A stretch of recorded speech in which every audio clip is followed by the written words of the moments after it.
Jeff the Killer. Jeff y su familia acababan de mudarse a un nuevo vecindario. Su padre había conseguido un ascenso en el trabajo. Pensó que sería mejor vivir en una de esas casas de fantasía. Sin embargo, Jeff y su hermano Liu no podían quejarse. Mientras desempacaban, uno de sus vecinos pasó por allí, era una mujer relativamente joven. Buenos días, soy Bárbara, vivo al otro lado de la calle, solo quería presentarme a mí y a mi hijo. Se da la vuelta y llama a su hijo, Billy, estos son nuestros nuevos vecinos. Billy dijo hola y corrió de nuevo a jugar en su patio. Bueno, empezó la madre de Jeff, yo soy Margaret, este es mi marido Peter, aquí están mis dos hijos, Jeff y Liu.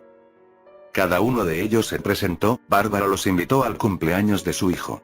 Jeff y su hermano intentaron protestar, pero su madre aceptó encantada. Cuando Bárbara por fin se fue, Jeff encaró a su madre. Mamá, ¿por qué una fiesta infantil?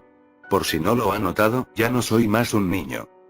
Jeff, replica su madre, nos acabamos de mudar aquí, debemos demostrar que queremos pasar tiempo con nuestros vecinos.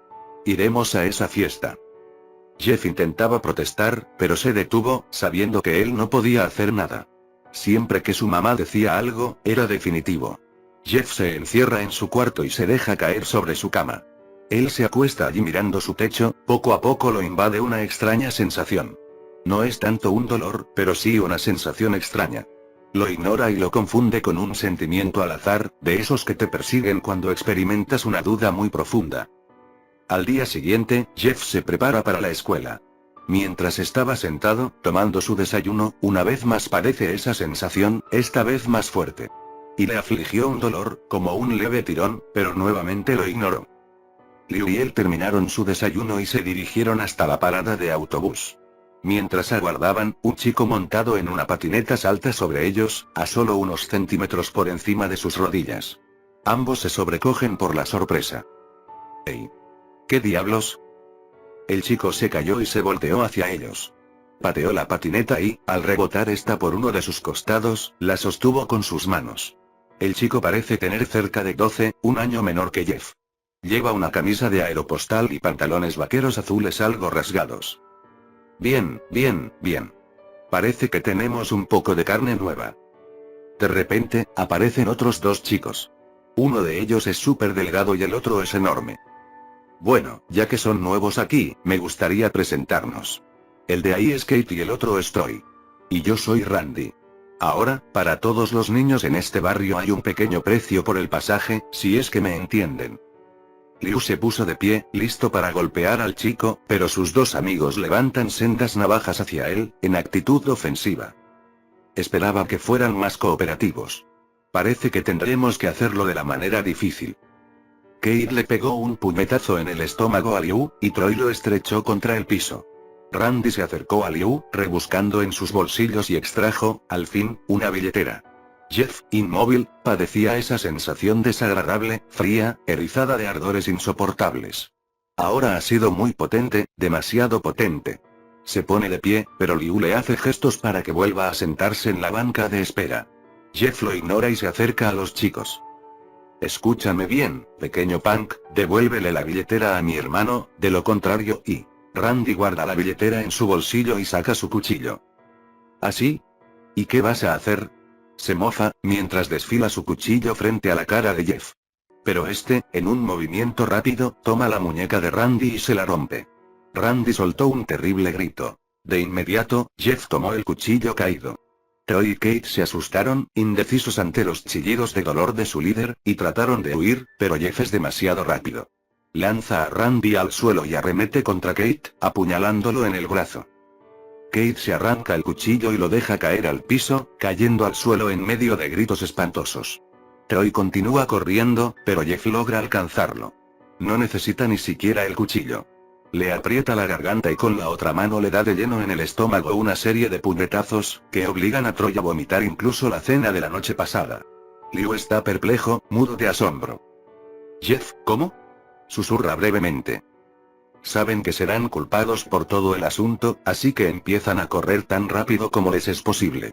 En tanto corren, ladean sus rostros hacia atrás y logran ver al conductor del autobús corriendo hacia Randy y sus compinches. Cuando Jeff y Liu llegaron a la escuela, no se atrevieron a contar lo que pasó. Todo lo que hacen es sentarse y escuchar.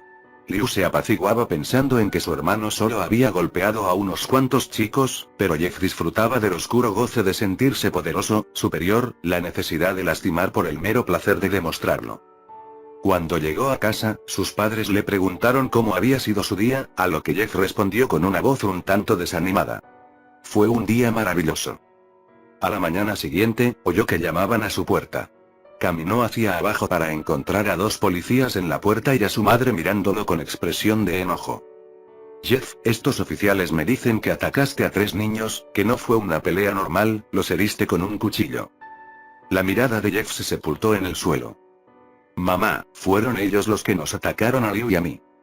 Hijo, se pronunció uno de los policías, encontramos a 3 chicos, 2 apuñalados y uno tiene un moretón en el estómago, tenemos varios testigos de que los vieron huyendo de la escena. Ahora, ¿qué tienes que decir ante esto? Jeff sabía que era inútil. Él podía decir que su hermano y él habían sido atacados por ellos, pero no había pruebas de tal hecho. No podría decir que no estaban huyendo, porque a decir verdad sí lo hacían. Así que Jeff no podía defender ni a Liu ni excusarse a sí mismo. Hijo, llama a tu hermano. Jeff no podía hacerlo, ya que fue él quien golpeó a todos los niños. Señor, fui yo, declaró Jeff, yo fui quien atacó a los niños. Liu trató de detenerme, pero no pudo. El policía miró a su compañero y ambos se sorprendieron. Bueno, chico, parece que te espera un año en prisión. Esperen, gritó Liu. Todos se sorprendieron al verlo sosteniendo un cuchillo. Los oficiales sacaron sus armas y apuntaron a Liu. Esperen por favor, no disparen, Jeff es inocente, yo hice todo, perdí el control, me golpearon un poco esos punks y me enojé. Tengo las marcas para probarlo. Él levantó su camisa para revelar heridas y moretones, como si hubiera estado en una lucha. Hijo, solo tienes que dejar el cuchillo, dijo el oficial. Liu soltó el cuchillo, levantó las manos y se acercó a los oficiales. No, Liu, fui yo lo hice. Gemía Jeff con lágrimas corriendo por su rostro. Pobre hermano, tratando de tomar la culpa de lo que hice, sonrió tristemente Liu. La policía llevó a Liu a la patrulla. Liu, diles que fui yo, diles, yo fui quien golpeó a los niños. La madre de Jeff puso las manos sobre sus hombros. Jeff, por favor, no tienes que mentir, sabemos que fue Liu, puedes detenerte. Jeff observa con impotencia cómo la patrulla se aleja. Unos minutos más tarde, el padre de Jeff se detiene en el camino de entrada, examina rápidamente la cara de Jeff y sabe que algo anda mal. ¿Qué sucede? Jeff no puede responder. Sus cuerdas vocales están tensas por el llanto. En cambio, la madre de Jeff lleva a su padre a una habitación aparte. Jeff llora sin descanso.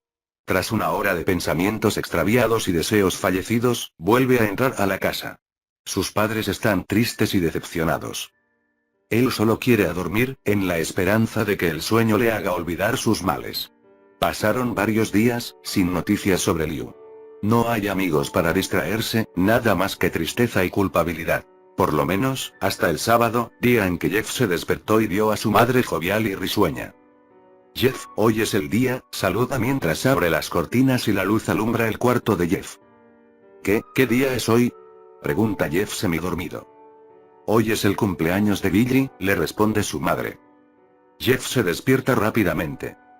Mamá, debes estar bromeando, ¿verdad? ¿Cómo puedes esperar que vaya a una fiesta después de...? Hay una larga pausa. Jeff, ambos sabemos lo que pasó. Creo que esta fiesta podría ser lo que ilumine estos últimos días. Ahora, vístete. La madre de Jeff sale de la habitación y baja para prepararse. Jeff lucha por levantarse, realmente no tiene ánimos de hacerlo. Elige al azar una camisa y un par de pantalones vaqueros y baja por las escaleras. Su madre y padre se han vestido muy formalmente. Jeff, ¿es eso lo que vas a usar? Mejor ve y busca otra cosa, le recomienda su madre, disimulando su fastidio con una sonrisa. Jeff, a esta fiesta tienes que ir bien vestido, si quieres causar una buena impresión, explica su padre. Jeff empieza a gruñir y vuelve a subir a su habitación. No tengo nada de ropa elegante. Grita desde las escaleras. Solo tienes que elegir algo decente, insiste su madre. Mira a su alrededor, pero no encuentra nada decente. En su armario hay un par de pantalones de vestir negros que tenía para las ocasiones especiales, pero le hace falta una camisa que combine perfectamente. Hurgando durante unos minutos todavía, lidiando con que eso sí encaja y aquello no, logra toparse con una sudadera con capucha blanca, tendida en una silla. Le convence, así que la usa. ¿Eso es lo que llevarás? Le preguntan sus padres. Su madre mira el reloj. Oh, no hay tiempo para cambiarse, vámonos de una vez. Cruzan la calle hacia la casa de Bill. Tocan a la puerta, siendo recibidos en el acto por Bárbara junto y su esposo, quienes los invitan a pasar. Dentro de la casa abundan los adultos, Jeff no descubre el menor indicio de un niño. Los chicos están en el patio. Jeff, ¿y qué te parece si conoces a algunos de los niños? Le invita Bárbara alegremente. En efecto, los niños están corriendo por el patio en trajes de vaqueros y se disparan los unos a los otros con pistolas de plástico. Jeff se queda de pie, algo incómodo. Entonces un chico se le acerca y le entrega una pistola de juguete y un sombrero. «Hey, ¿no quieres jugar?» «Ah, no creo, eso es para niños, estoy demasiado viejo para estas cosas». El chico lo mira con expresión de cachorrito enternecedor. «Porfa», suplica. «Está bien», murmura Jeff. Se pone el sombrero y finge dispararle a los niños. Al principio piensa que es totalmente ridículo, pero luego comienza a sentir que es realmente divertido. Puede que no sea algo súper genial, pero es la primera vez que él ha hecho algo que tiene fuera de su mente a Liu. Así que juega con los niños por un rato hasta que escucha un ruido, como de pesadas y diminutas ruedas girando en sus ejes.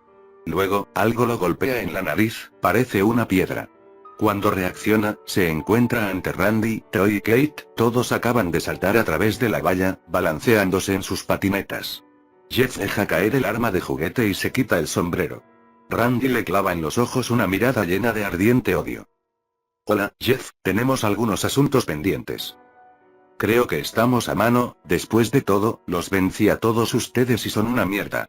Le espetó Jeff. «Oh, no, no hay manera. Te patearé el culo ahora mismo». Randy se lanza sobre Jeff. Los dos caen al suelo. Randy golpea a Jeff en la nariz, y Jeff lo agarra por las orejas y le da de cabezazos. Luego lo aparta de un fuerte empujón. Los niños gritaban, corriendo donde sus padres, quienes aún estaban dentro de la casa. Troy y Kay desenfundan pistolas de sus bolsillos. «Será mejor que nadie nos interrumpa». Randy saca un cuchillo y apuñala a Jeff en su hombro, quien pierde el equilibrio al intentar evitar la hoja fría del arma. Randy se le abalanzó sin darle tiempo de respirar, cubriéndole el rostro de patadas. Jeff hizo fuerzas y tomó del pie a Randy, torciéndolo a sangre fría. Mientras Randy chilla, hecho un ovillo, Jeff se levanta y se dispone a retirarse cuanto antes. Pero entonces la mano de Troy le detiene, cogiendo su hombro herido. «No lo creo». Toma a Jeff por el cuello, sin dejar de apretar la herida de su hombro, y lo lanza contra el piso. Cuando Jeff trata de ponerse de pie, recibe una patada por parte de Randy, descargando más patadas hasta que le obliga a escupir sangre.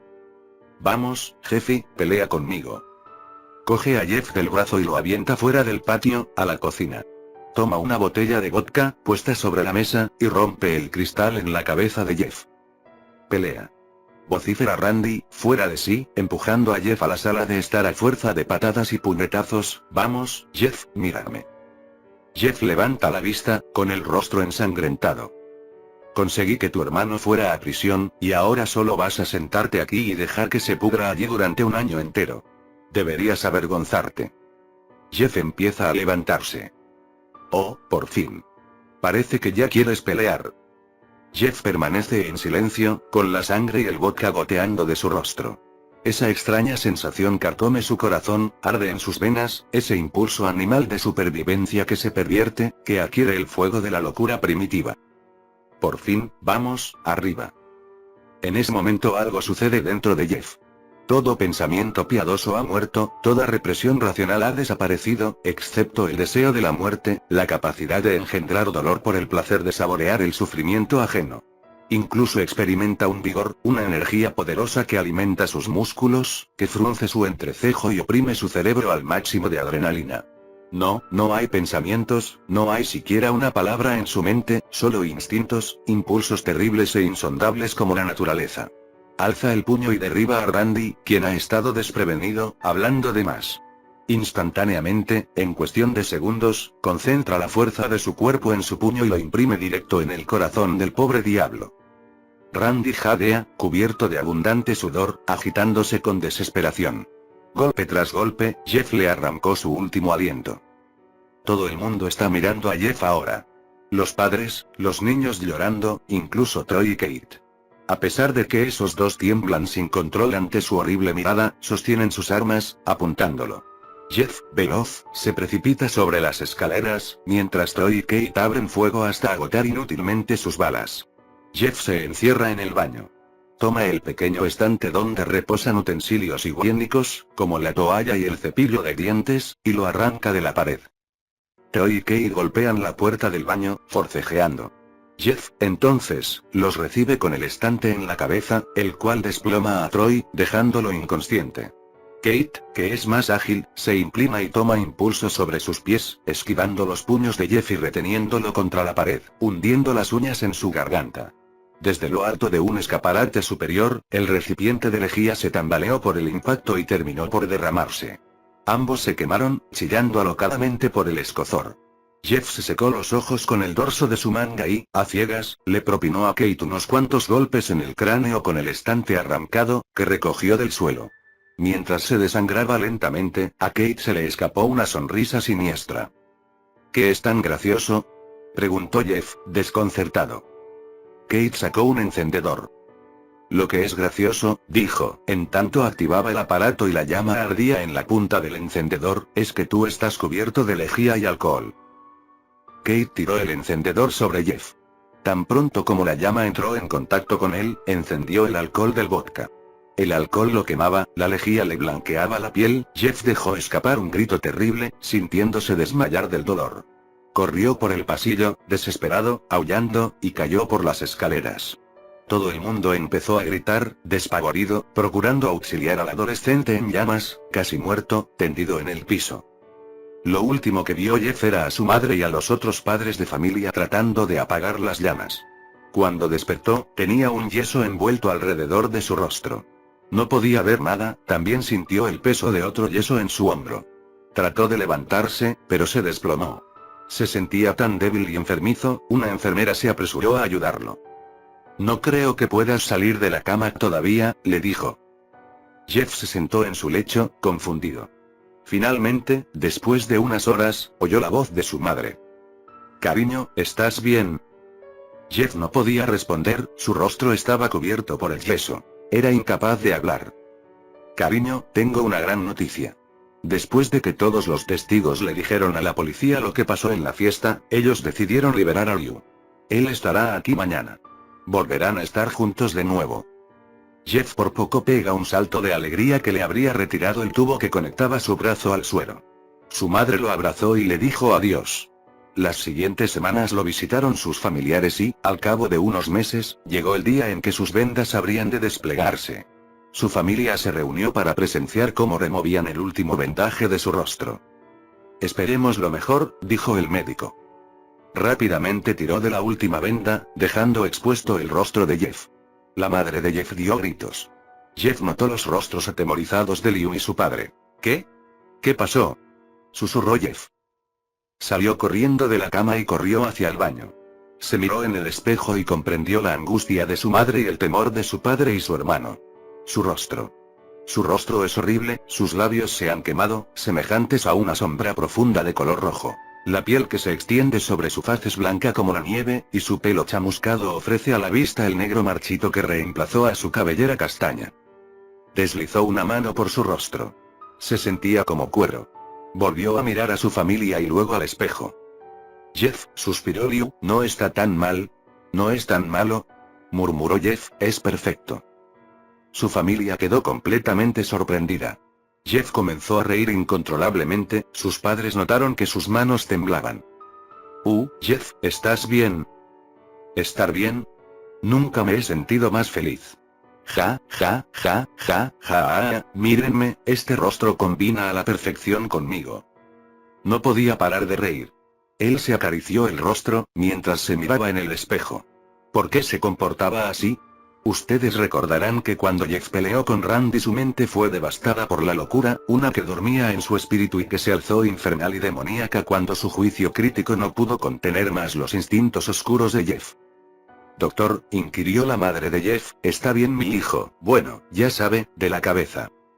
Oh sí, este comportamiento es típico de los pacientes que han tenido grandes cantidades de calmantes para el dolor. Si su comportamiento no cambia en unas pocas semanas, tráiganlo de vuelta aquí y le realizaremos un examen psicológico. Oh, gracias, doctor.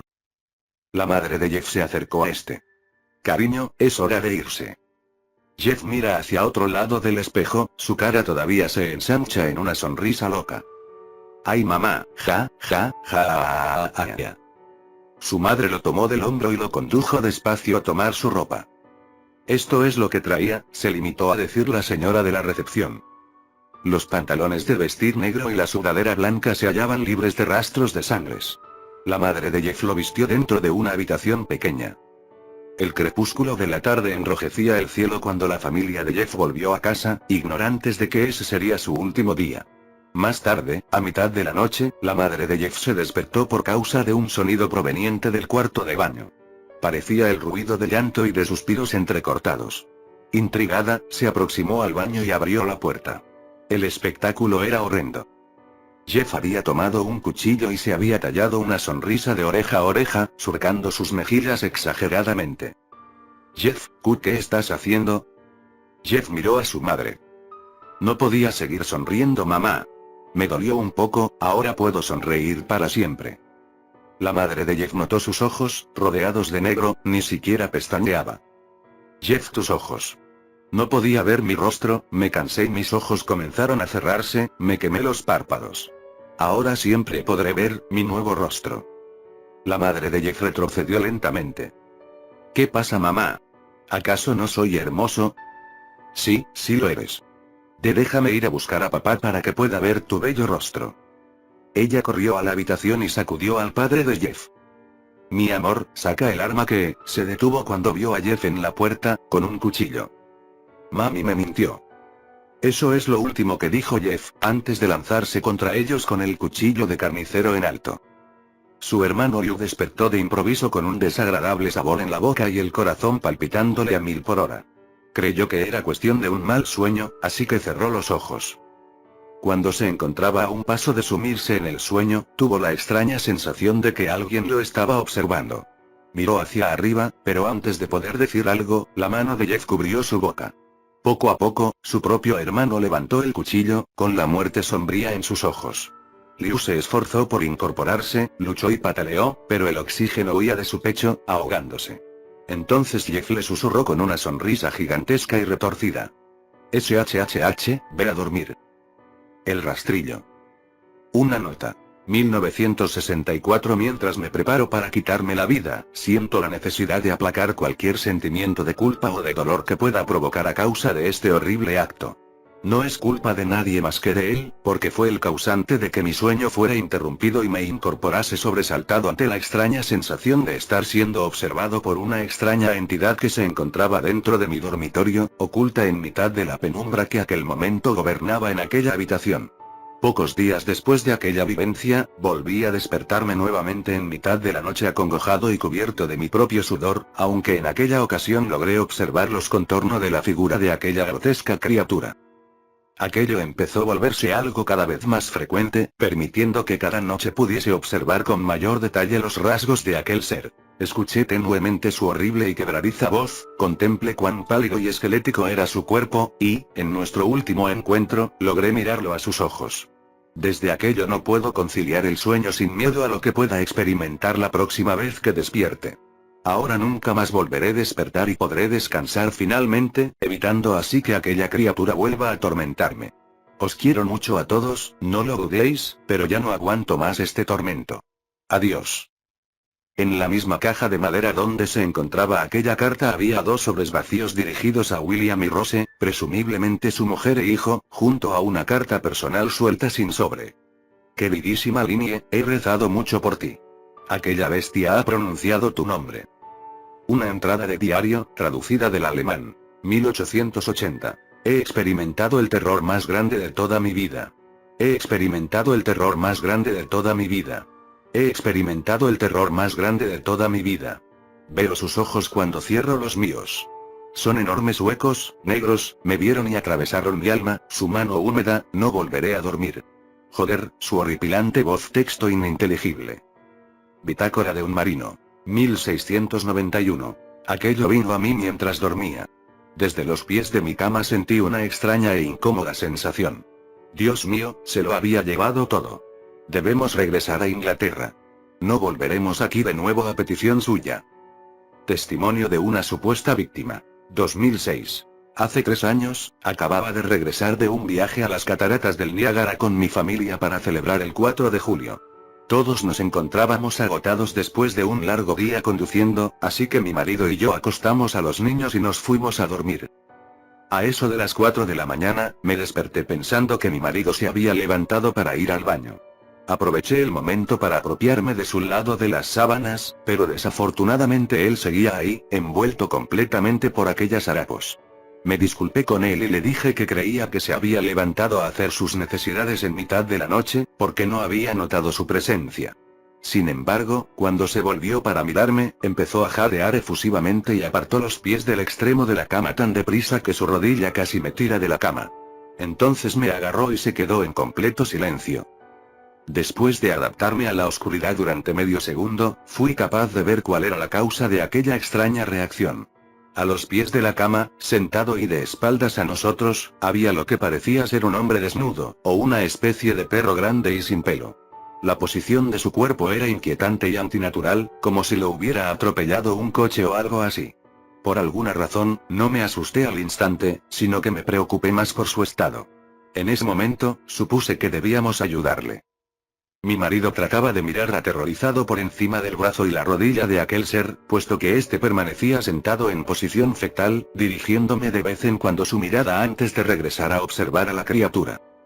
En una ráfaga de movimientos, la criatura se escabulló por un lado de la cama y luego se arrastró velozmente mediante una especie de extraña sacudida a lo largo de la cama hasta que estuvo a menos de medio metro del rostro de mi marido.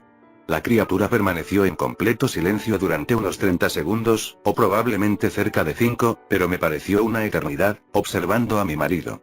Sin embargo, de un momento a otro la criatura colocó rápidamente su mano derecha en una de sus rodillas y salió disparado hacia el pasillo, que llevaba a las habitaciones de los niños.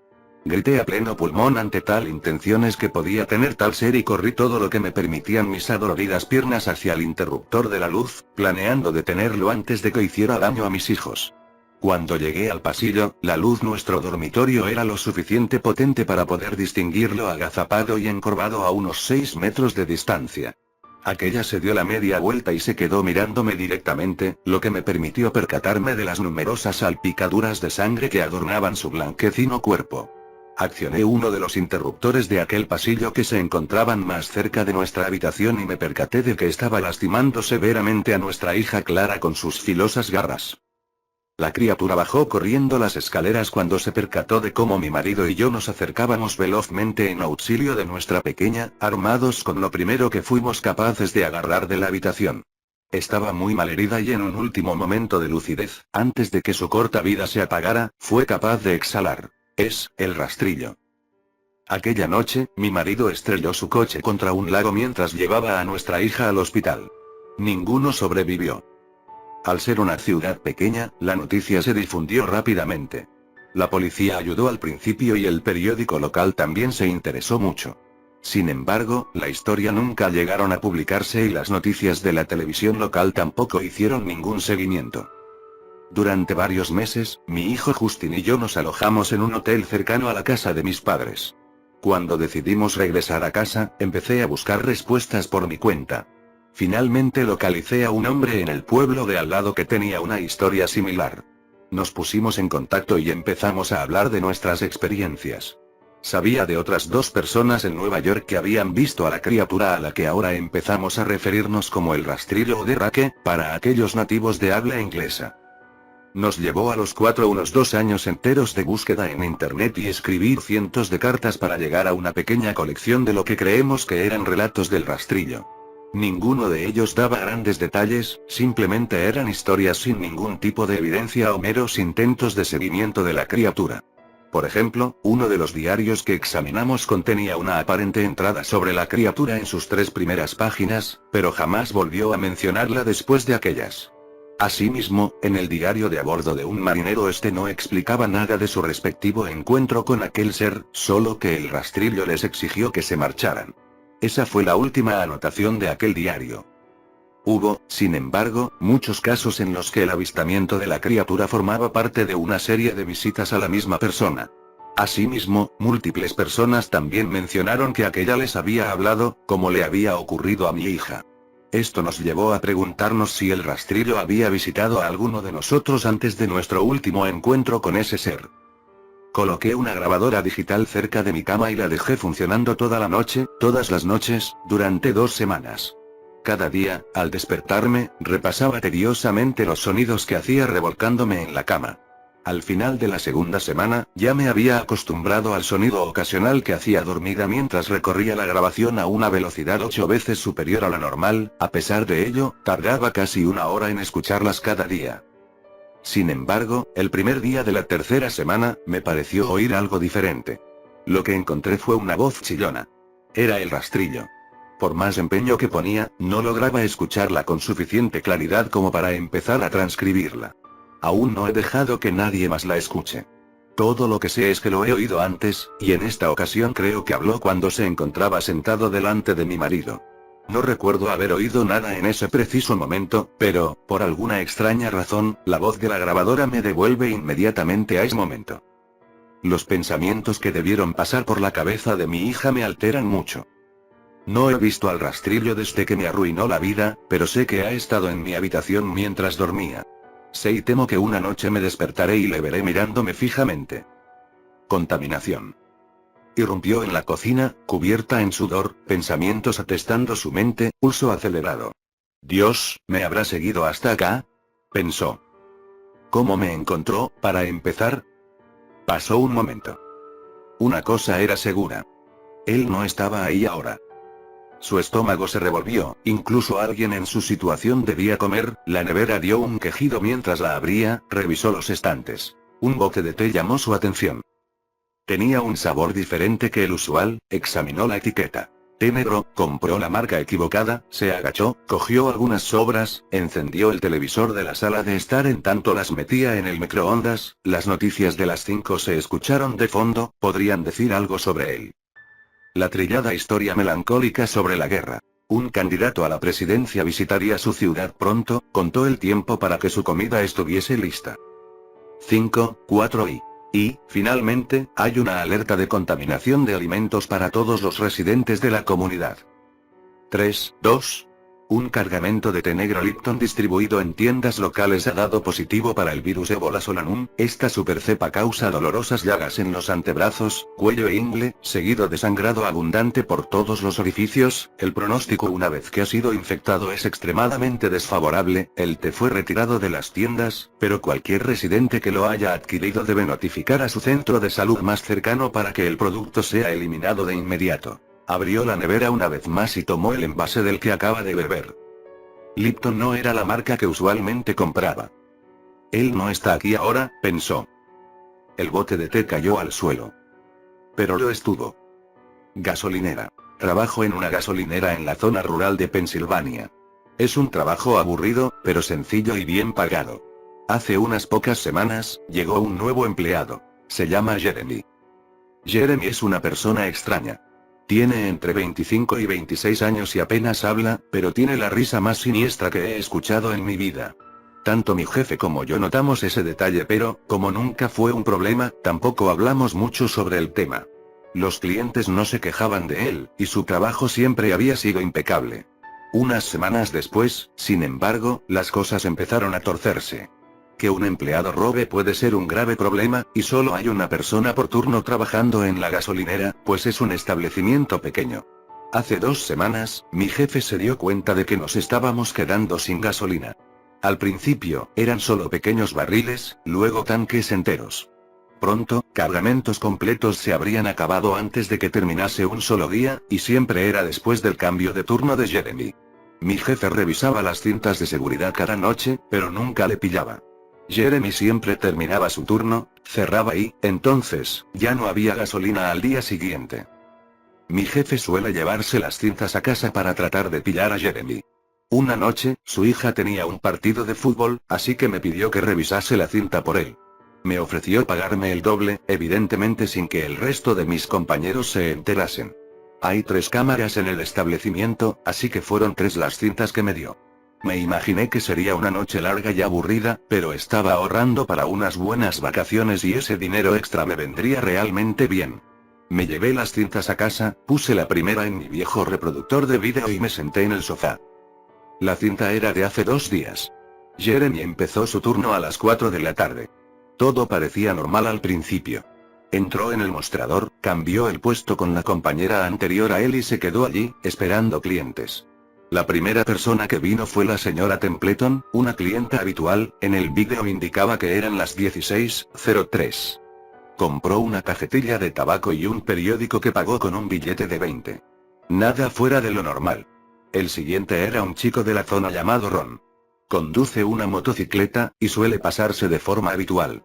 Rellenó el depósito de su moto, compró una bolsa de cecina, pagó con su tarjeta de crédito y se marchó.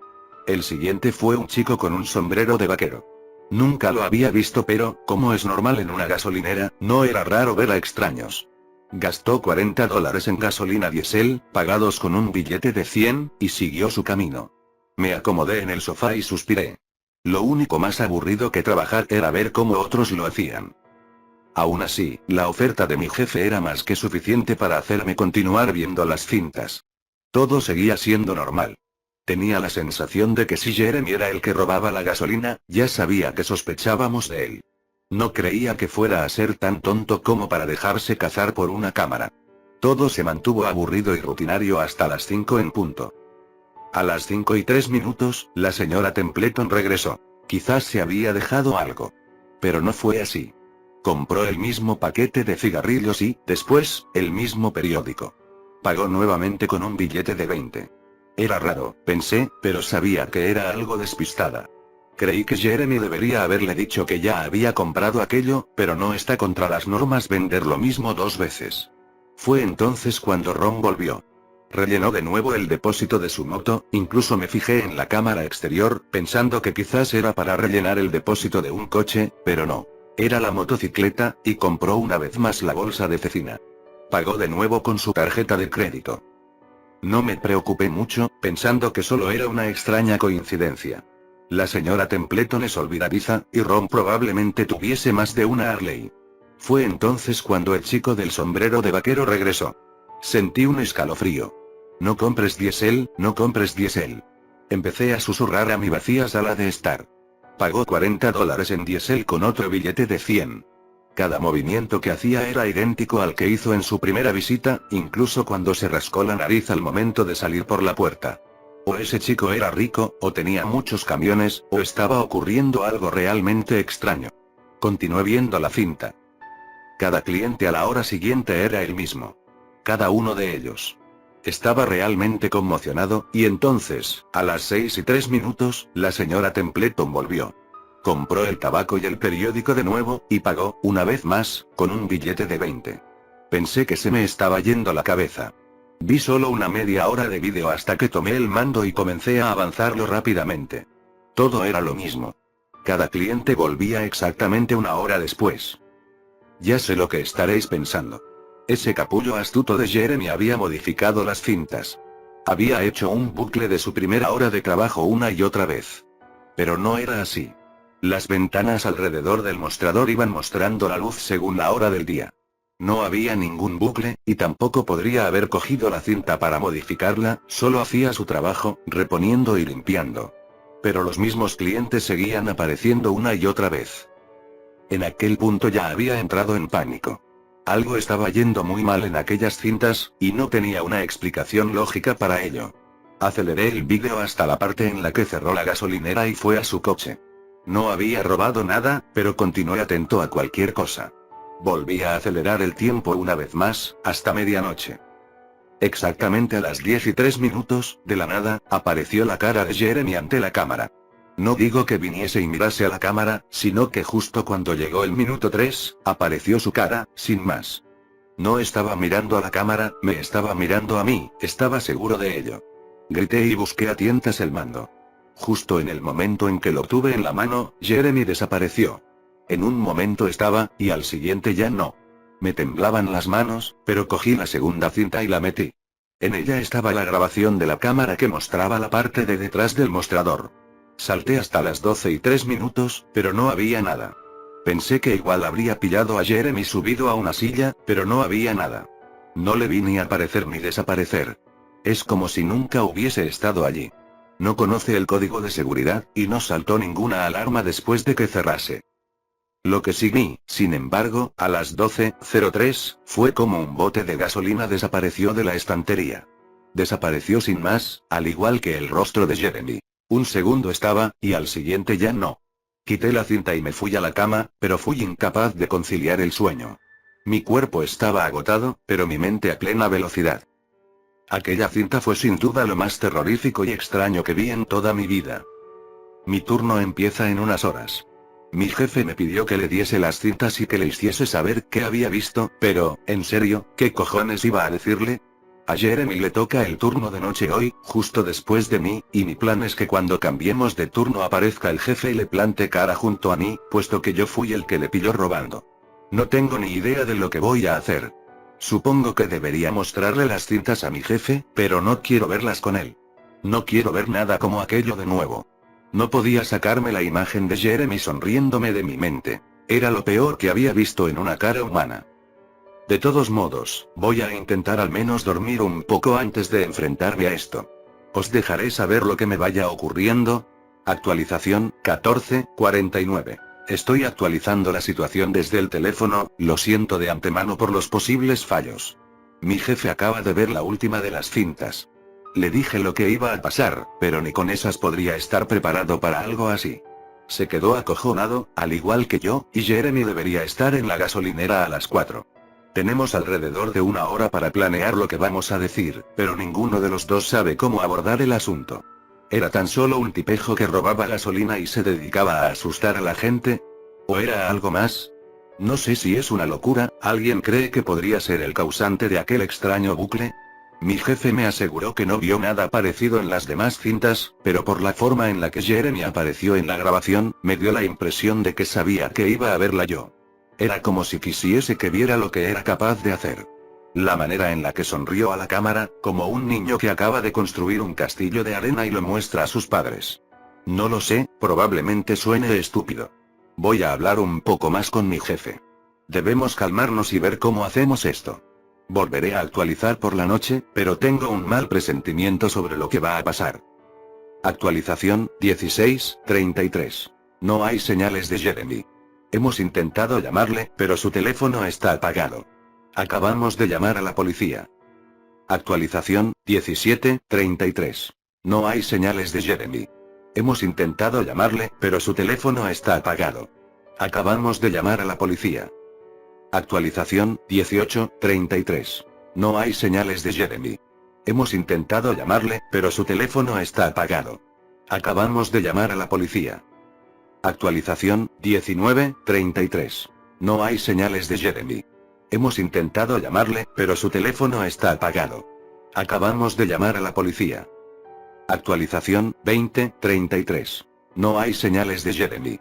Hemos intentado llamarle, pero su teléfono está apagado. Acabamos de llamar a la policía. Actualización, 22:58. Puta mierda. Puta mierda, puta mierda, puta mierda. Acabo de llegar a casa y ver mis actualizaciones previas. Ahora todo tiene menos sentido. Esto es lo que os puedo decir. Fui a trabajar, Jeremy no apareció y mi jefe y yo decidimos llamar a la policía, como podéis ver. Cuando cogimos el teléfono, el sol se puso. Os juro que fue justo eso lo que ocurrió. Como si me hubiera desmayado por 5 horas, y es que exactamente cuando miré al reloj, eran las 21:33. Creo que me vi atrapado en el bucle de Jeremy, tiene sentido. Pero ahora las cosas se vuelven más extrañas todavía. Mi jefe estaba a mi lado cuando me desmayé, listo para dar veracidad a mi historia ante los agentes. Cuando desperté, tenía el teléfono en la oreja, pero no tenía cobertura. Mi jefe seguía ahí, pero no se movía. Estaba de pie, congelado. Miré al reloj de nuevo, el cual estaba parado, con la segunda manecilla atascada en las 12. Eran exactamente las 21:33. El reloj del ordenador del mostrador también estaba parado. Mi teléfono estaba congelado. Incluso había un cliente ante el mostrador, esperando a mi jefe para comprar una caja de cigarrillos. Apuesto lo que queráis a que sería su quinto paquete del día. Salí de allí cagando leches. No cerré, no apagué las luces y, lo siento, no recogí las cintas de seguridad para colgarlas en internet. Creedme, eso fue lo último que se me pasó por la cabeza. La gasolinera en su totalidad estaba congelada. La carretera de delante seguía con su tránsito normal, pero todos los coches aparcados dentro estaban congelados, con la gente en su interior. Recé para que mi coche se pudiese poner en marcha. Afortunadamente, así fue. De camino a casa, el tiempo volvió en sí. La estática en la radio volvió a ser música, como debía ser y, por lo que veía, nadie se había percatado de la pausa temporal. Fui el único que lo vio. Bueno, estoy seguro de que Jeremy también lo sabe. Sigo sin tener pistas de él, ni de su paradero, ni de lo que está haciendo. Me voy a esconder en mi cuarto y llamar a la policía una vez más. No sé si me tomarán en serio, pero debo intentarlo. Estoy temiendo por mi vida en este momento. Actualizaré mañana si puedo. Actualización final, 10:33. Al final acabé conciliando el sueño sobre las 4. No tengo ni idea de cómo lo hice, quizás fuera solo el cansancio. Esta mañana, desperté con el teléfono sonando. Era mi jefe. Me había estado llamando desde las 6. Despertó del trance cuando el tiempo volvió a su curso e inmediatamente llamó a la policía. Vinieron a ver qué ocurría y él se lo relató todo con pelos y señales. Los policías pensaban que solo se trataba de descubrir al ladrón de gasolina, o así lo hizo ver mi jefe para que le ayudasen a buscar a Jeremy. Cada trabajador está registrado en los archivos de la gasolinera, así que toda la información sobre Jeremy sería fácil de encontrar.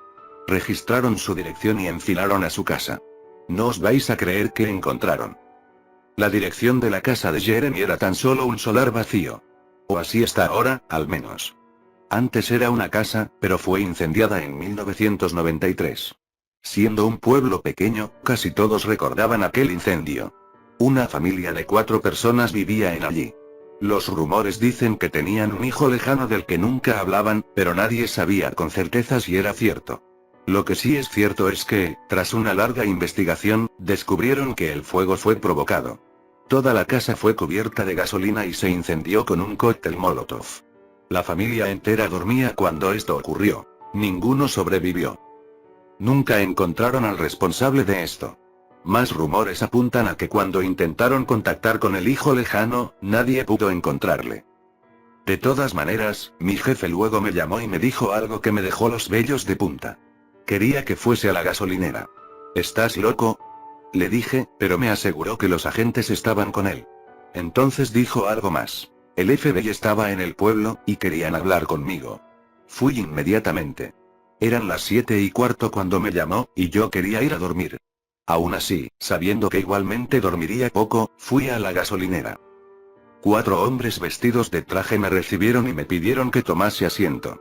Me hicieron repetir la historia 2 o 3 veces hasta que tuvieron todos los detalles. Les conté todo acerca de Jeremy, las cintas de seguridad y la última noche de trabajo. Todo. Finalmente, tras terminar, los agentes me dijeron: «Oh, santo Dios, tenemos a otro». Entonces me hicieron firmar un montón de papeles acordando que no diría nada de esto a nadie, así que no puedo contar más.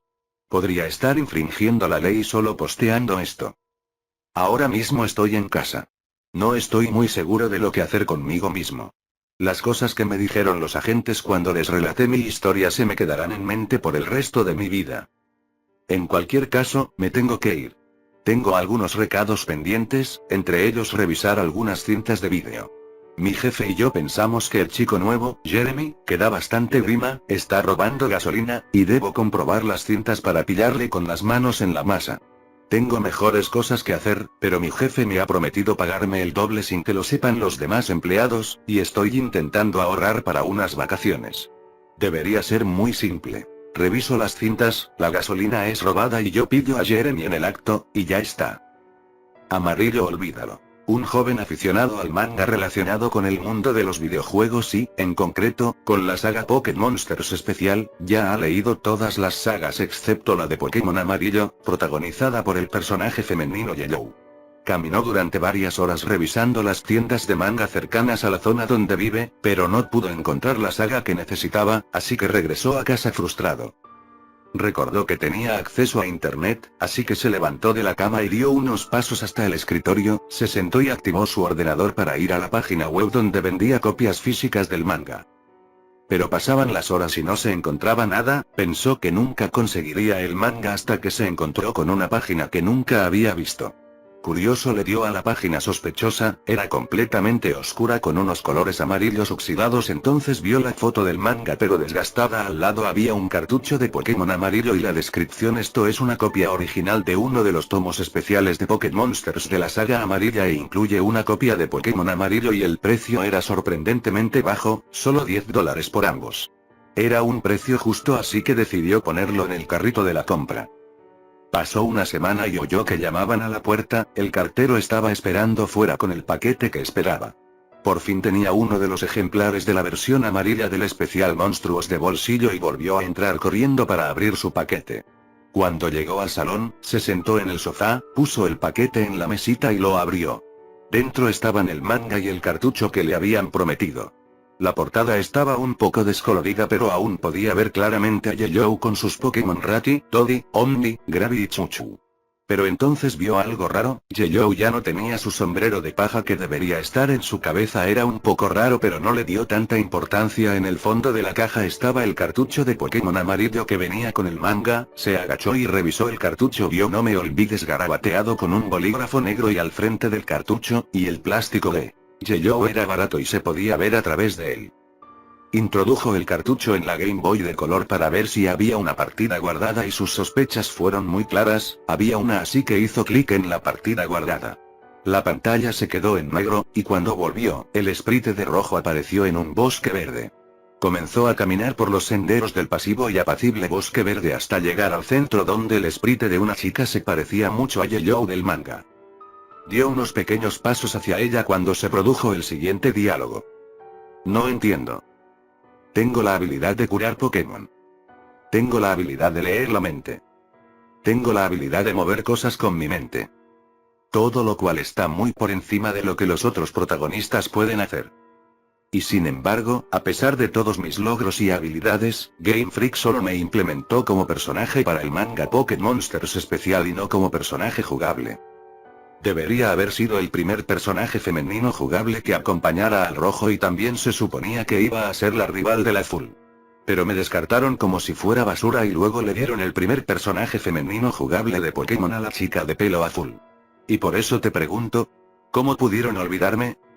El último diálogo se sintió como si estuviera dirigido a él, entonces la introducción de la batalla comenzó. Cuando vio el sprite de batalla de amarillo, se veía terrible.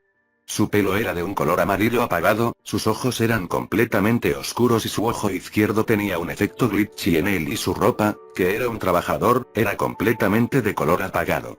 PK Trainer Yellow quiere saber. El primer Pokémon que sacó fue Ratita, pero tenía una cara triste y solo tenía un nivel de vida de 3 puntos. Fue muy fácil derrotarlo y luego sacó a sus otros Pokémon Doddy, Omni y Gravy. Antes de que la amarilla pudiera enviar a su último Pokémon Chuchu, apareció más diálogo. Así que, escúchame, pero rehúsa responder, y por eso te pregunto por última vez, ¿por qué me abandonaron? Envió Yellow a Chuchu. Antes de que pudiera ordenar a su Pokémon que hiciera algo, Yellow le interrumpió de nuevo. Respóndeme. Yellow utilizó la telequinesis. Fue empujado hacia atrás por una extraña fuerza. Se levantó conmocionado por lo sucedido. Miró sorprendido cómo el Game Boy empezó a flotar en el aire. Entonces se dio cuenta de que otros objetos de la sala de estar también empezaron a flotar. Presa del pánico, adivinó que la Game Boy tenía que ser la razón por la que estaba ocurriendo esto, y trató de alcanzarla. Pero llegó demasiado tarde. Yellow comenzó su ataque. El sofá cayó encima de él, inmovilizando en el suelo. Intentó salir de debajo del sofá, pero era demasiado pesado. Entonces vio que el manga que había pedido se movía hacia él, las páginas fueron arrancadas, y no entendió lo que Yeyou estaba haciendo hasta que una de las páginas se precipitó hacia él a una velocidad imposible, haciendo un corte de papel. Iba a torturarle. Una y otra vez, sintió que el papel le acuchillaba la cara, los brazos, el torso y la boca. De repente, el ataque cesó y los papeles volvieron a caer lentamente al suelo, pero ya era demasiado tarde, los cortes y las cicatrices eran demasiado graves, y sintió que se desvanecía. Lo último que vio fue la Game Boy tirada en el suelo, frente a él. Lo último que escuchó fue el pitido de la Game Boy mientras Yeyou seguía repitiendo lo mismo una y otra vez. ¿Cómo han podido olvidarme? ¿Cómo han podido olvidarme? Ben Drowned. Vale, necesito vuestra ayuda con algo. Esto no es un copia y pega, es una lectura larga, pero siento como si mi seguridad y mi bienestar estuviesen dependiendo de esto. Tiene que ver con un videojuego, más concretamente Majora's Mask, que es la cosa más aterradora que me ha sucedido en toda mi vida. Habiendo dicho esto, hace poco me mudé a un piso como estudiante de segundo año de universidad y un amigo mío me regaló su antigua Nintendo 64 para jugar. Eso me animó bastante, por así decirlo. Finalmente podría jugar a todos aquellos juegos de mi juventud que llevo sin tocar desde hace una década. Su Nintendo 64 venía con un controlador amarillo y una copia del Super Smash Bros. A pesar de que dicen que a caballo regalado no hay que mirarle el diente, no tardé mucho en aburrirme de jugar contra la consola todo el rato. Un fin de semana, decidí dar una vuelta con mi coche por varios vecindarios que se encontraban a unos 20 minutos de mi campus, echando un ojo a los rastrillos de los garajes, esperando hacerme con unos buenos juegos y a grandes precios gracias a unos padres ignorantes. Conseguí una copia de Pokémon Stadium, GoldenEye, F0 y otros 2 controladores a $2 cada uno. Satisfecho, estaba preparado para abandonar el vecindario, pero de repente la última casa llamó mi atención. Aún no tengo ni idea de por qué me atrajo. No vi coches en ella y solo había una mesa llena de basura, pero algo me dijo que tenía que ir. Suelo hacer caso a estas sensaciones, así que salí del coche y un anciano me dio la bienvenida. Su apariencia era inquietante, extraña, y si me preguntas por qué me inquietaba no sabría realmente señalar nada, pero había algo en el que me hacía permanecer alerta. No lo puedo explicar. Solo os digo que si no llega a ser por la tarde y oyendo a otras personas de fondo, jamás podría haberme acercado a ese hombre. Me sonrió con la mandíbula torcida cuando le pregunté lo que estaba buscando e inmediatamente me di cuenta de que estaba ciego de un ojo, el derecho, el cual mantenía una mirada perdida en la distancia. Intenté forzosamente mantener la mirada en su ojo izquierdo, tratando no ser ofensivo, y le pregunté si tenía algún videojuego antiguo. Cuando ya estaba pensando cómo podría pedir disculpas de buena manera si me dijera que no tenía ni idea de que era un videojuego, sorprendentemente me dijo que tenía algunos en una caja vieja. Entonces me aseguró que volvería en un instante y se fue hacia el garaje. En cuanto vi cómo se fue cojeando, no pude evitar darme cuenta de lo que estaba vendiendo. Sobre la mesa había unas, cuanto menos, pinturas bastante peculiares. Varias obras de arte que parecían manchas de tinta que un psiquiatra te mostraría. Curioso, las miré todas, estaba claro el por qué nadie visitaba este garaje, no eran ni mucho menos una vista muy agradable. Cuando llegué a la última, por alguna razón me recordó a la máscara de Majora. El mismo cuerpo con forma de corazón y pequeñas estacas hacia afuera. Realmente en mis adentros, pensé que, al haber albergado la esperanza de poder encontrar este juego en los rastrillos, alguna cosa freudiana estaba proyectándose a sí misma en esas manchas de tinta, pero después de los eventos ocurridos, no sabría decirlo. Debí haberle preguntado al hombre sobre ellas. ¿Desearía haberlo hecho? Después de mirar el dibujo que se parecía a la máscara, volteé hacia arriba y vi como el hombre había vuelto de nuevo como a un brazo de distancia, justo delante de mí, sonriendo. Admito que salté de forma refleja y sonreí nerviosamente cuando él me acercó un cartucho de Nintendo 64. Era un cartucho estándar color gris, excepto que alguien había escrito Majora en él con un marcador permanente negro. Tenía mariposas en mi estómago tan pronto como me di cuenta de la coincidencia y le pregunté cuánto quería por él. El anciano sonrió y me dijo que podía llevármelo gratis, que había pertenecido a un chico de mi edad que ya no vivía en este sitio. Había algo extraño en cómo se expresó el anciano, pero realmente no le presté demasiada atención. Estaba demasiado contento no solo por haber conseguido el juego sino que además había sido gratis. Estaba un poco escéptico pensando que este cartucho no tenía ninguna garantía de funcionar, pero el optimismo me inundó cuando pensé que podría ser alguna versión beta o pirata del mismo y era más que suficiente para poder irme. Agradecí nuevamente al hombre y este me sonrió, despidiéndose de mí con buenos modales, para terminar diciendo Godjeten adiós entonces, o al menos eso me pareció. Todo el camino a casa estuve dudando y pensé que el hombre había dicho algo más. Mis pensamientos fueron confirmados cuando arranqué el juego que, para mi sorpresa, funcionaba correctamente y solo había un archivo de guardado, llamado simplemente Ben. Godje Ben, había dicho adiós Ben. Me sentí mal por el hombre, obviamente tenía un nieto y estaba volviéndose senil y por algo le había recordado, de una forma u otra, a su nieto Ben. Curioso, eché un vistazo al archivo de guardado durante largo rato. Puedo decir que Ben había llegado muy lejos. Tenía casi todas las máscaras y 3/4 restos de los jefes. Vi que utilizó una estatua de Gu para guardar el juego, estaba en el tercer día en el templo de la Torre de Piedra con poco menos de una hora para que la luna se estrellara. Recuerdo haber pensado que era una pena que hubiese llegado tan lejos en el juego, pero nunca lo hubiera acabado. Creé un nuevo archivo llamado Link, como era tradición, y empecé el juego, preparado para revivir mi infancia. Para un cartucho con tan mala pinta, estaba impresionado de lo fluido que funcionaba. Literalmente parecía una copia legal del mismo salvo por algunos problemillas aquí y allá, como algunas texturas donde no deberían estar, algunos flashes aleatorios en intervalos cortos, no estaba nada mal. Aún así, la única cosa que era un poco enervante era que algunas veces los NPC me llamaban Link y otras veces me llamaban Ben. Supuse que era un bug, algún fallo de programación derivado de que nuestras partidas se hubiesen mezclado, o algo así.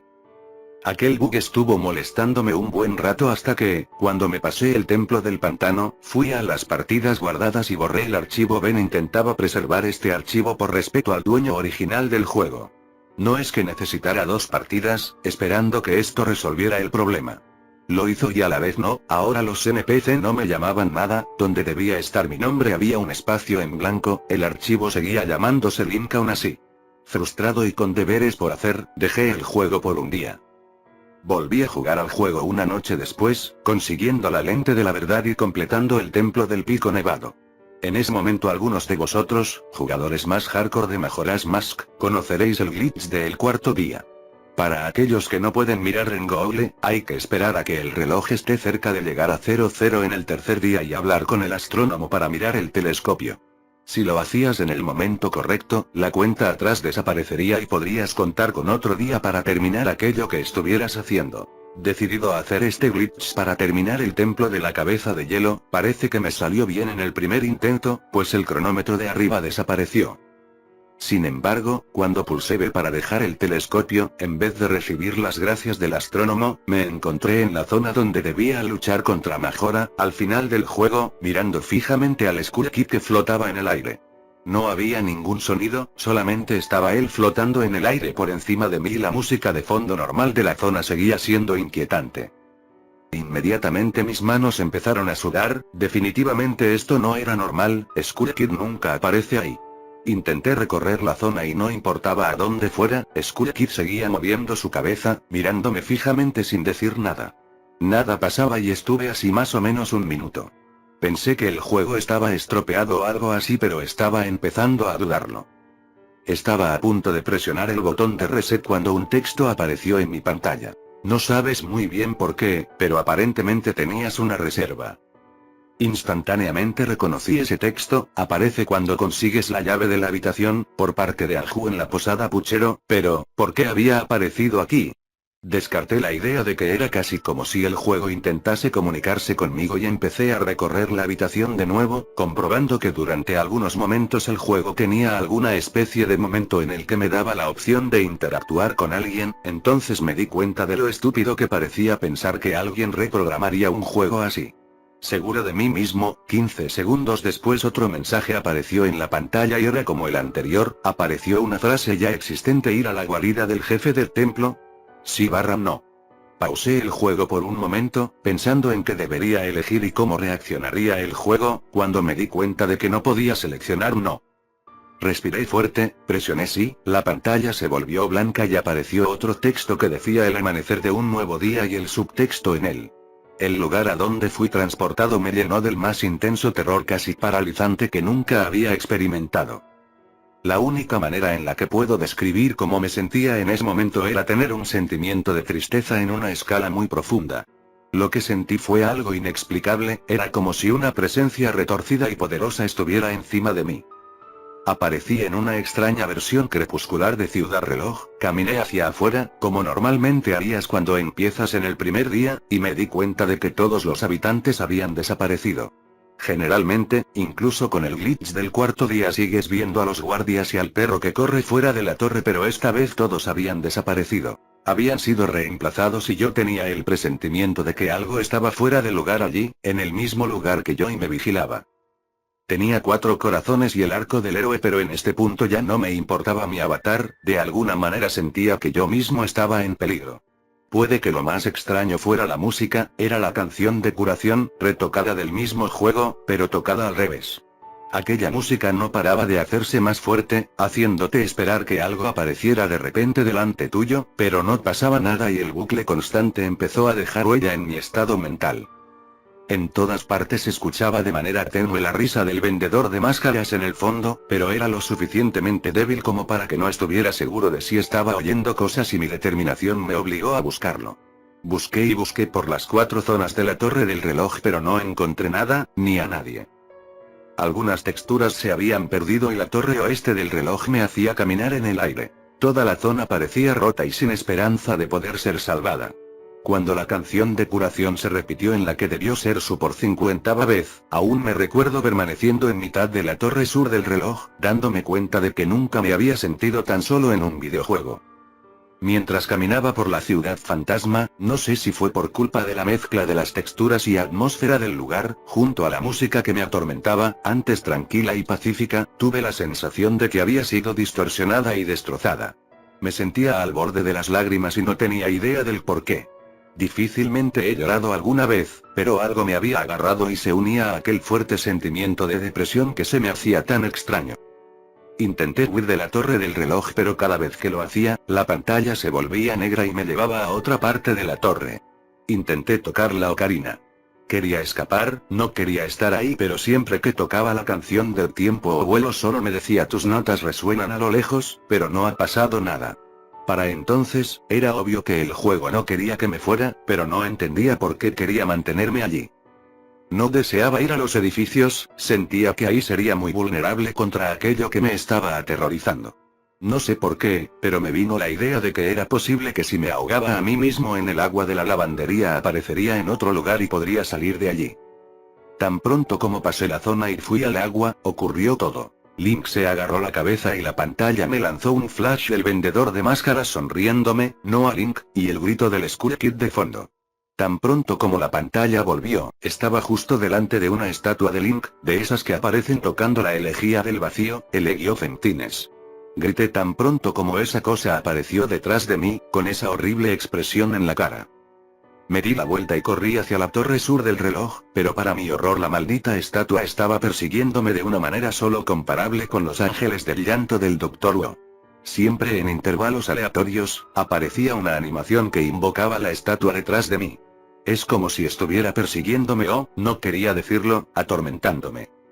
En ese momento ya estaba al borde de la histeria, pero no sé por qué se me ocurrió apagar la consola. De alguna manera estaba envuelto en esto.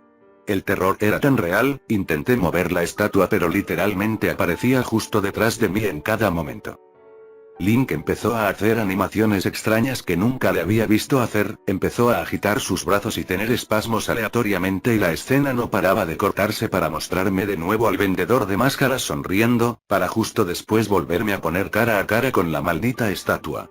Fijamente corrí al dojo de los maestros de la espada, no sé por qué, pero en el pánico que sentía quería tener alguna certeza de que no me encontraba solo. No encontré a nadie, pero justo cuando iba a regresar para abandonar la zona, la estatua me arrinconó en el cuchitril de atrás. Intenté atacarle con la espada pero no había ninguna reacción. Confundido y arrinconado, me quedé mirando a la estatua esperando que ésta me matara.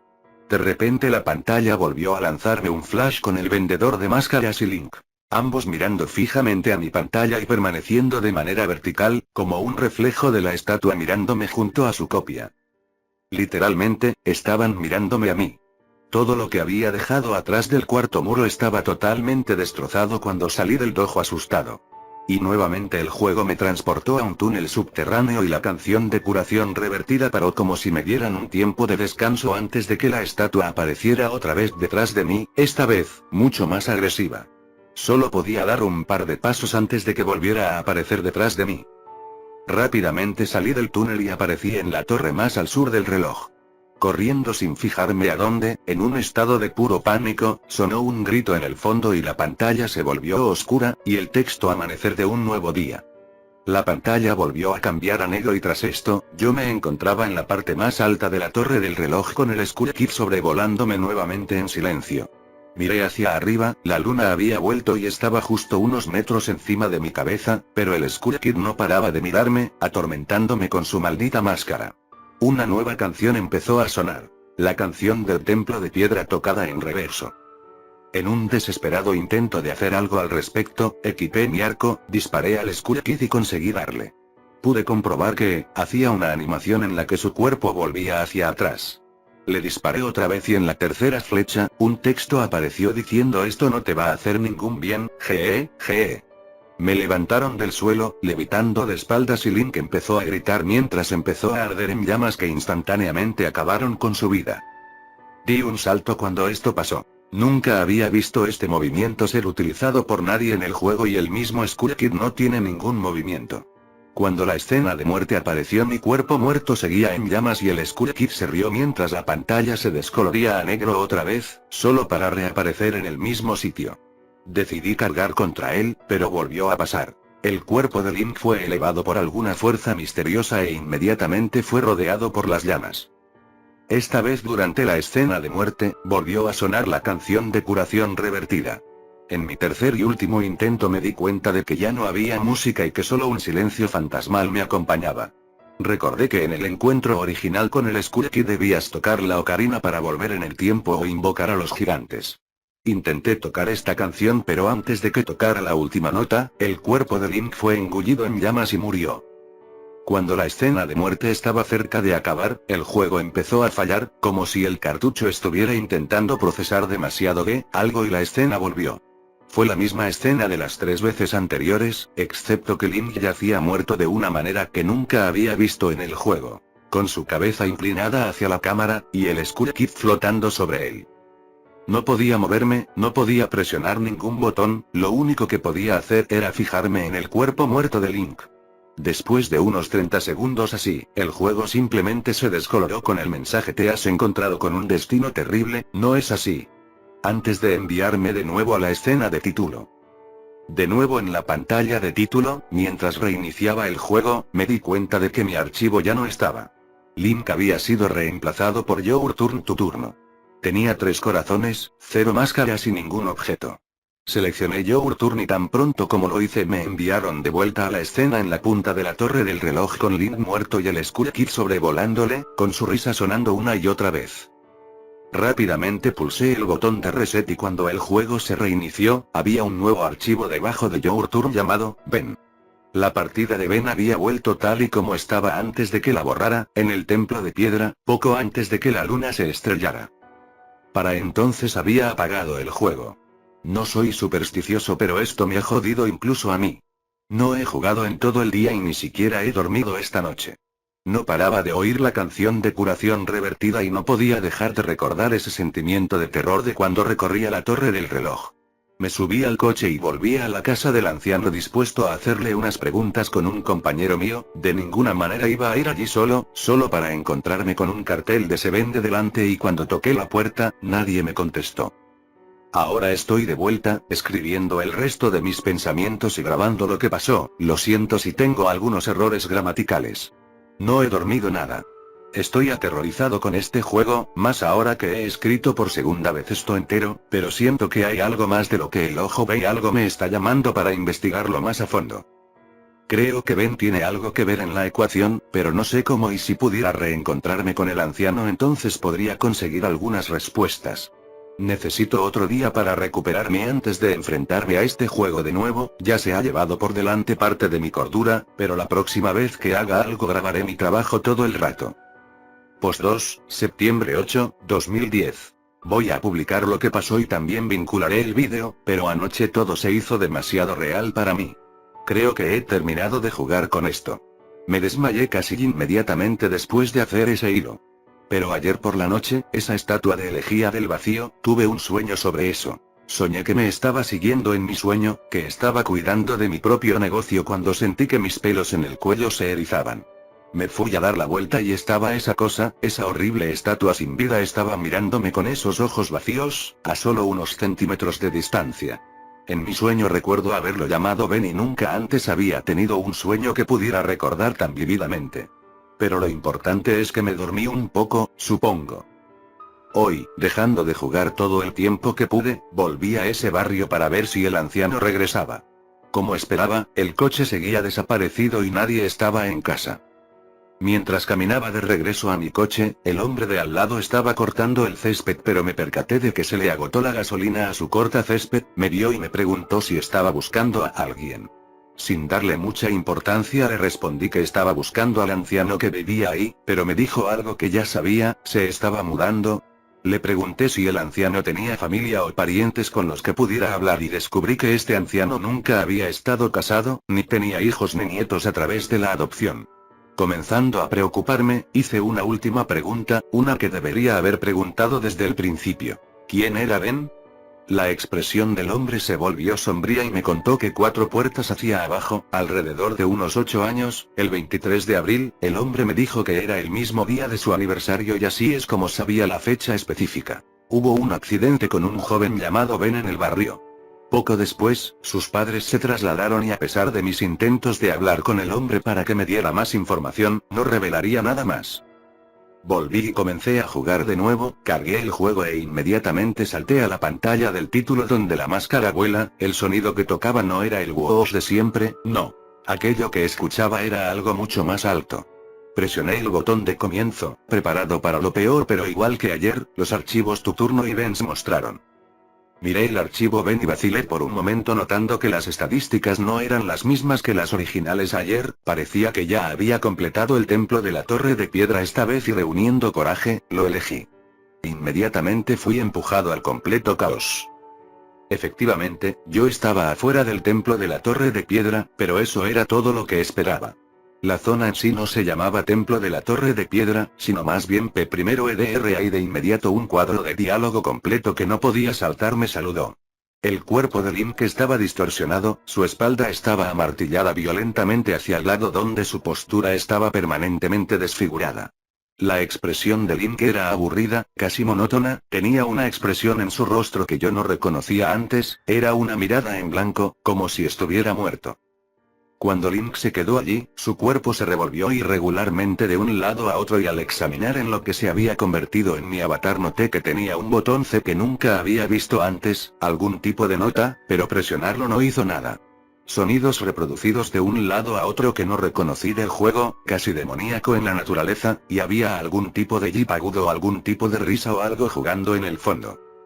Tuve todos los 2 minutos para tomar en el medio ambiente antes de que otra de esas jodidas elegía del vacío fuera convocado e inmediatamente me puso en la pantalla amanecer de un nuevo día, excepto que esta vez fue sin el subtexto. Yo era un deco en Ciudad Reloj, esta escena normalmente se reproduce después de la primera vez que viajo atrás en el tiempo.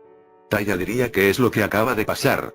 Es como si todo haya, pero en lugar de decir comenzado de nuevo, terminó su comentario en un texto roto mientras la risa del vendedor de máscara feliz jugaba de fondo. Me pusieron de nuevo al control de mi personaje, pero desde un ángulo de cámara rota, yo estaba mirando desde la puerta de la torre del reloj, viendo a mi avatar correr como un Deku.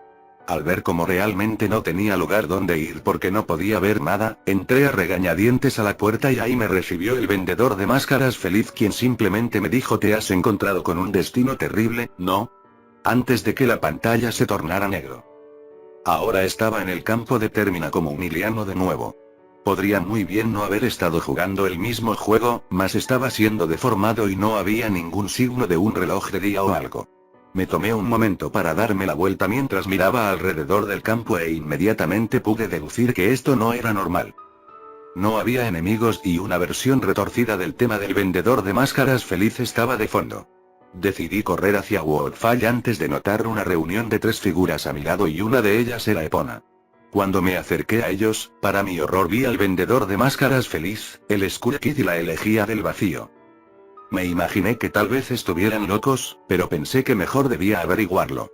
Sin embargo, me acerqué a ellos con cuidado y vi que el Skull Kid estaba con algún tipo de animación ociosa en bucle, lo mismo con Epona.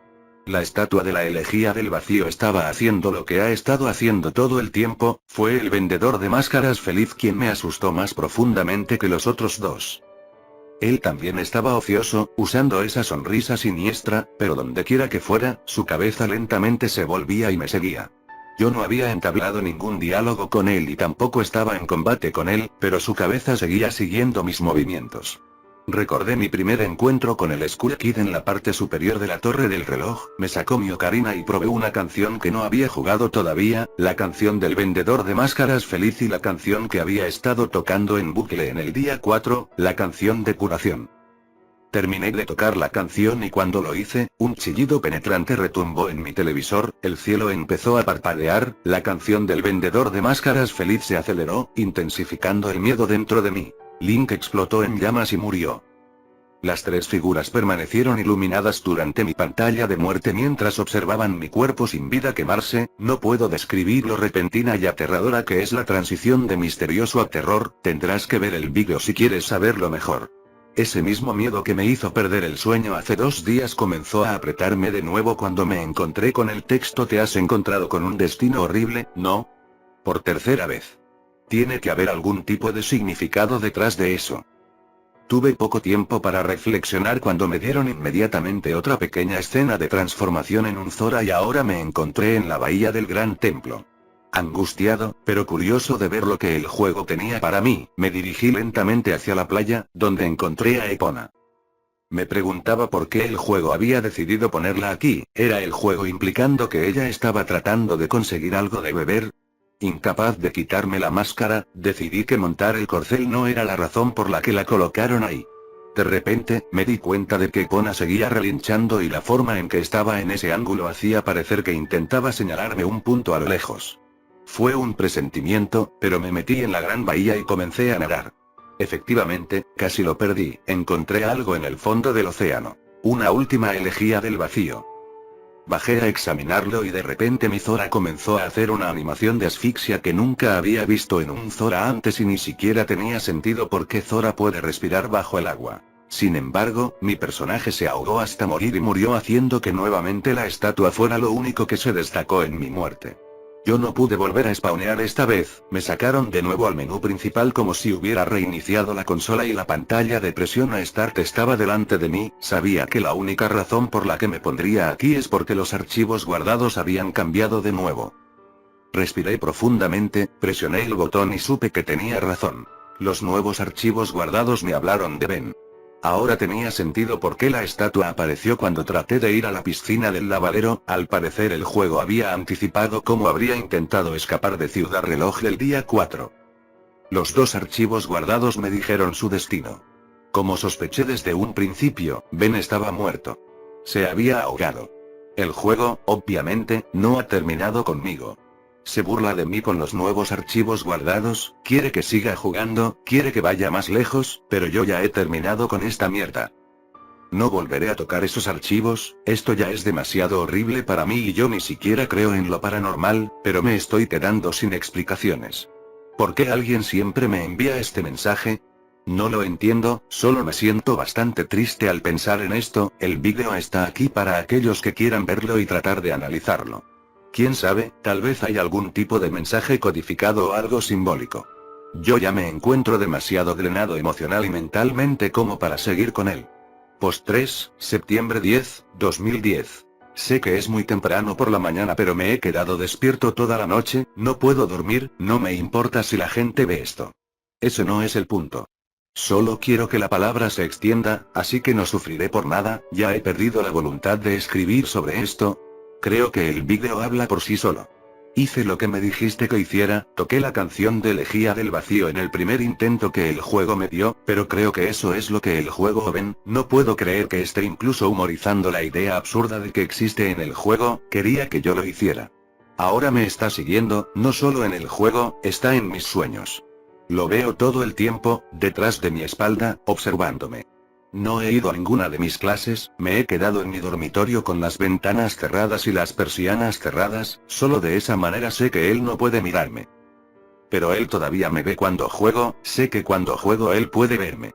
El juego me asusta ahora. Me habló por primera vez, no solo con el texto que ya está en el juego, me habló. Habló conmigo. Me refiero a Ben. Me habló. No sé lo que significa. No sé qué quiere. Nunca quise esto, solo quiero recuperar mi vieja vida. Cosas como esta no le suceden a personas como yo, soy solo un niño, ni siquiera lo suficientemente mayor como para beber todavía. No es justo, quiero ir a casa, quiero volver a ver a mis padres, estoy tan lejos de casa aquí en esta escuela, solo quiero abrazar a mi madre de nuevo. Solo quiero olvidar la cara horrible a esa estatua. Mi archivo de juego original está de vuelta, solo la forma en que lo dejé antes de que se había ido. No quiero jugar más. Siento que algo malo sucederá si no lo hago, pero eso es imposible, es un videojuego, obsesionado o no, no puede lastimarme, ¿verdad? Lo digo en serio, no puede, ¿verdad? Eso es lo que me sigo diciendo a mí mismo, pero cada vez que pienso en ello no estoy tan seguro. Estoy tan seguro.